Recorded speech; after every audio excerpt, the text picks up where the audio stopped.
Okay, oh wow, look at my camera drifting. No. Fuck. Alright, let's just leave it like that. So, this, I'm going to tell you everything you need to know. Because I don't go through it in each individual video because, you know, it's just, I'd rather just get out of the way now. So, first things first, the medium I'm using is water-soluble oil paints. You can use any medium. It doesn't matter what you're doing, what you're using, because all we're doing is letting our brains look at our eyes, not our brains. Our brains don't get to be a part of this. Look at shapes of light and dark. It doesn't even matter what colors, okay? You're just translating. This is a puzzle. Every single one of these paintings is a puzzle, and your job is to put it together. You have to look at these shapes on here and arrange them on your surface. You can do it with a crayon or a pencil, like anything you already have. I definitely wouldn't go out and buy supplies. You're going to take some kind of tool to mark with, and you're going to look at shapes and make those same shapes be on your paper, or your cardboard, or your wood, or your canvas, or whatever you want to use. I use water-soluble oil paints. I'll write down my colors for you that I use, but again, that is completely irrelevant. And a lot of times what's happening is when I do a class or, well, like everything just fell. People will say, can't we see your palette while you're painting? Well, no, because then I'm zoomed out too far and you can't see anything.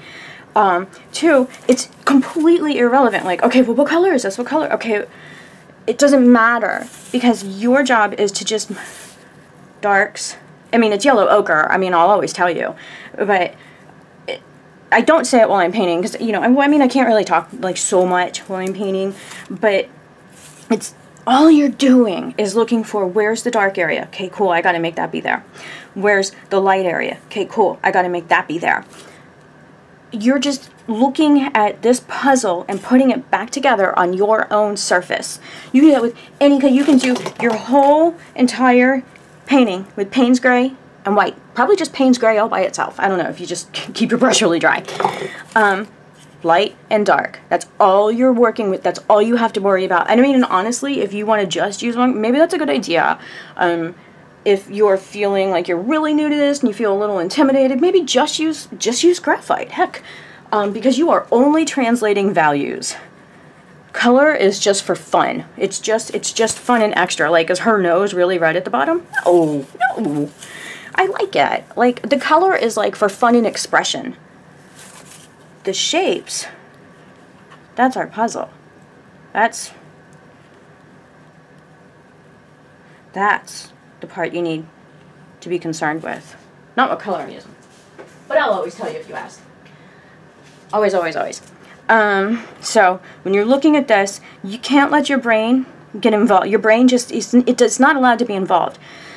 Because what happens is we have ideas of what a face looks like, right? Like, eyes, nose, mouth. Like, we have a schema in our mind of what each one of these things look like. So if we do too much paintings like this, we do this one, we start to have an idea of what each eye looks like. So when we switch to something like this, or, oh,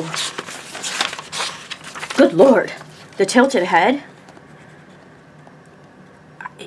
your brain is going to keep telling you to do one thing, and no. Or you'll like tilt your paper to see if it looks like a face. No, it doesn't matter. It doesn't matter what your brain's telling you. You just need to listen, look at your eyes. Your eyes get to be the boss here. Where are the shapes? Where are the shapes? Every time your brain starts to say like, well, just tilt it to see if it looks like a don't. You trust yourself. You're training your eyes. So we're not going to listen to what our brain tells us to paint for a face anymore.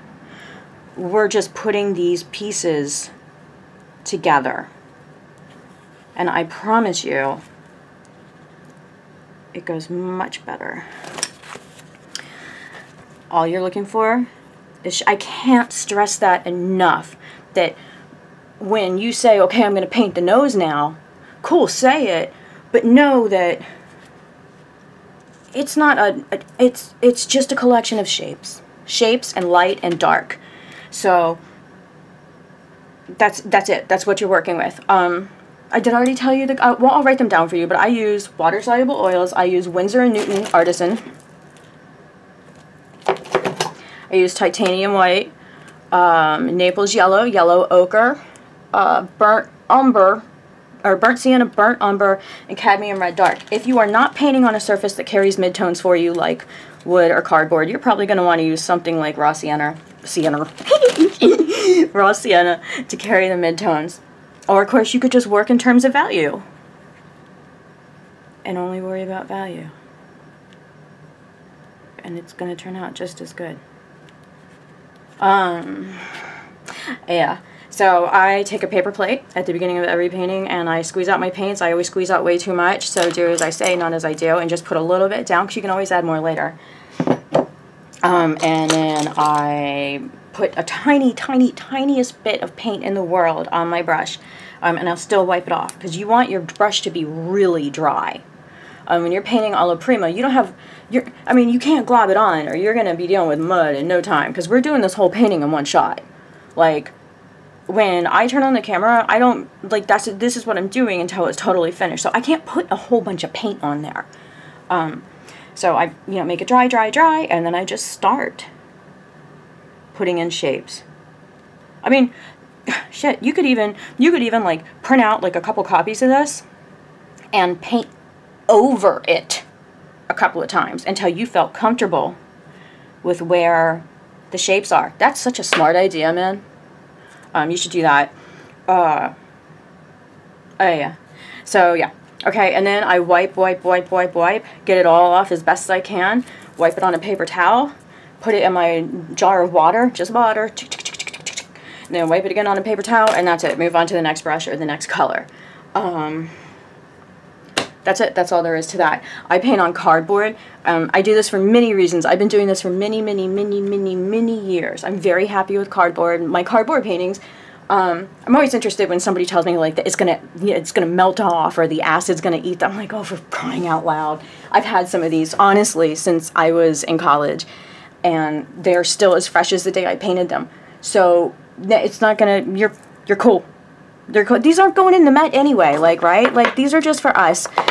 Even though, I mean, when people do want to buy my work, I mean, they can see it's on cardboard. Like, they know what they're getting into. These paintings don't have to outlive anybody. So you paint on what's affordable for you and what you, just paint on whatever you've got. Don't, okay, so like when I approach a painting on cardboard, I'm already painting on trash. Like, it doesn't get any worse than this. So there's no pressure. But like, if I am painting on, I'm not even gonna lift up that stupid canvas, but if I'm painting on canvas, well, I think right off the bat, I paid X amount of dollars for this. If I mess it up, I'm gonna have to scrape it all off. You know, just, you know, there's all these things going through my head like, oh, well, now I'm doing a serious painting. So then it becomes something different for me. Like, then I'm doing something, then I'm using, I don't know how to explain it. When I'm painting on my trash, it really doesn't get worse than this. I can only improve this. Like, there's no pressure for me. And if I mess it up, psh, it goes in the bin. It's nothing. And some of the most beautiful paintings I have ever done, some of the ones I have in my living room that I did like 10 years ago, they're on cardboard. And they look great, and I love them, and they're like my favorite ones. So I can't recommend cardboard enough. Now, if you have like an abundance of wood or something, again, like that's something that, I mean, wood also carries the midtones. I mean, look at that. I mean, that's so similar. You know, I feel like I do still darken my paints though when I paint on wood. Do I? I mean, I have one. But honestly, I'm a cardboard girl. Unless somebody like specifically asks for something and they're like, you know, I'm going to pay you like X amount of dollars. I'm like, you know, if it's for me or a friend, I'm painting on cardboard because that's going to be my best work because there is no pressure. So I really feel like, especially if you are new to painting or portraits or art in general, please paint on cardboard. Paint on your trash. Like if I use Arches paper, you know what I'm thinking about? I'm like, oh my god, this thing, you know, this stack just cost me like, you know, X amount of dollars. Oh my god, oh my god, oh my god, oh my god, oh my god. You know, like I'm worried about that. I'm worried about that paper. Then that one painting becomes so precious to me. And I'm so worried if I mess it up. And I get too caught up in my head, and I'm like, oh, and I second guess, like, every single brush stroke. I'm like, well, it's on my paper. It's on this really nice paper, and I mean, am I going to like that? Am I going to like that in 10 years? You know, and it's just like, oh my God, I get so caught up in it. So I paint on cardboard. They've all lasted me a really long time. I think they are incredibly beautiful, and I would be so thrilled if you tried cardboard too, particularly if it has something like on the background. I can't even tell you how interesting that looks later, with it, like the background stuff like kind of peeking through.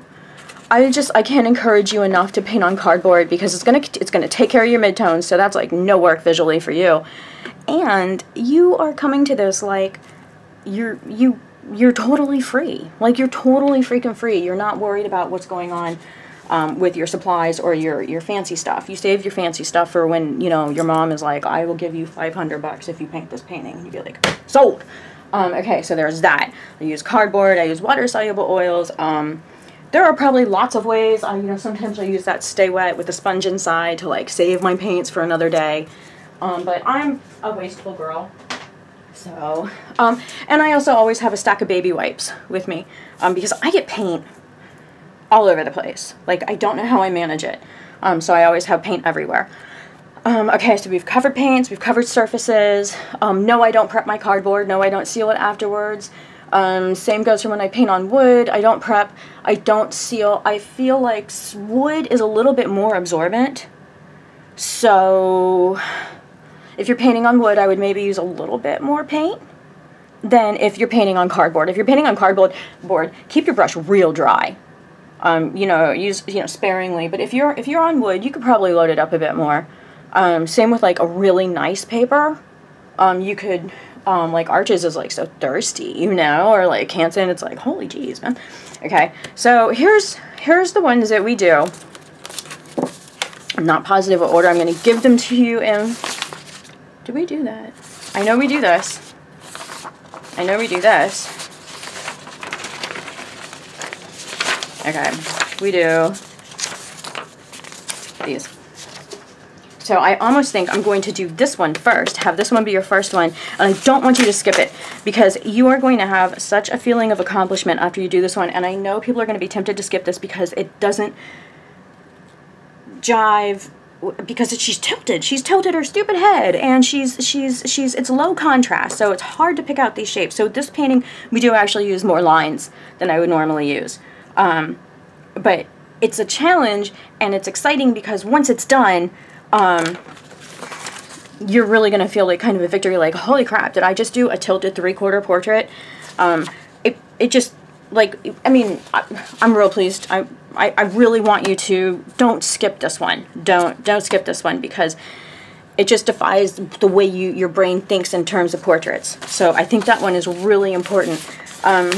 This one, if you have done anything with me before, you probably remember me being like ridiculously pumped over this painting I did of a little girl for a class I did like a couple of years ago.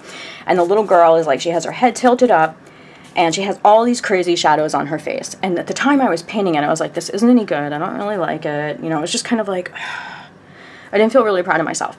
And I started getting pictures of the artwork that all y'all, well, you know, the people that were taking the class did. And I was like, these are fucking good. Like, really good.